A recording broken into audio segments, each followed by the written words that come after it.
আসে এবং তাদের যে এখানে যে ব্যবস্থা করার জন্যে সমস্ত কিছু পাওয়া যায়। আপনারা পাশে দেখতে পাচ্ছেন একটা মোড়লের মতন গাড়ি, যে গাড়িটা দেখতে পাচ্ছেন এটা মূলত আপনাদের এখানে যারা পর্যটকরা আসে তাদের এই ব্যবস্থা গাড়ি রাখা আছে। এই ভ্রমণের জন্য মাত্র 800 টাকা এনারা নিয়ে থাকেন। তাদের সঙ্গে আমি মূলত কথা বলবো।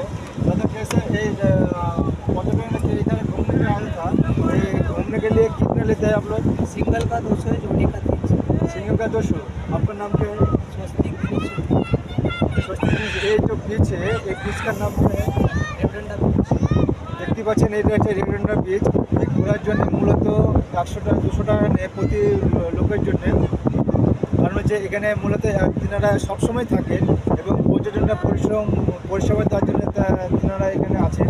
তিনারা এখানে মূলত এই ভ্রমণ করবেন। এই গাড়িতে দেখতে পাচ্ছেন কত সুন্দর গাড়ি। এটা মূলত কোথাও সেভাবে দেখতে পাচ্ছেন একমাত্র যারা নিচে আসেন তাদের একমাত্র এই গাড়িগুলো দেখতে পাওয়া যায় এবং গাড়িটা ভালো লাগে।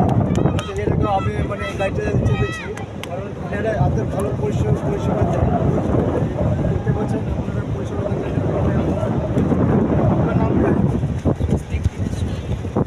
বলছে স্বস্তিক দিনের সঙ্গে যে দাদা এখানে আছেন এবং এই মহারাষ্ট্রের এই বিচে ঘোরার জন্য মাত্র 100-200 টাকা পর্যটকরা নেয়, পর্যটন সংস্থা নেয় ভ্রমণের জন্য। এখন এই ভ্রমণ করবেন বিচে রয়েছে ওই দিক থেকে মূলত আমি ক্যামেরাম্যানকে বলবো এই দিকে এখন ঘোরাবে তাদের জন্য মূলত 100 টাকা নেয়।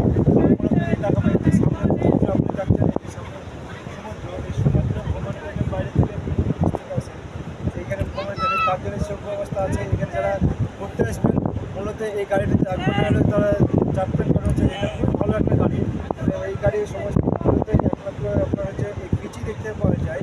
প্রত্যেকটা বিচে যারা পর্যটন করতে আসেন তারা মূলত এই গাড়ি একমাত্র সেখানে দেখতে পাওয়া যায়। তাছাড়া হয়তো কোথাও চাপ করবে না। এই যে দাদার সঙ্গে কথা বললে ভালো লাগে। পাশে দেখতে পাচ্ছেন এই যে অনেকগুলো পাশে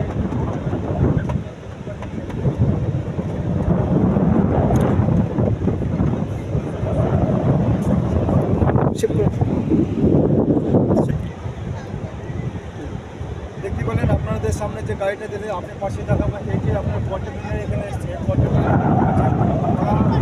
যে আনন্দ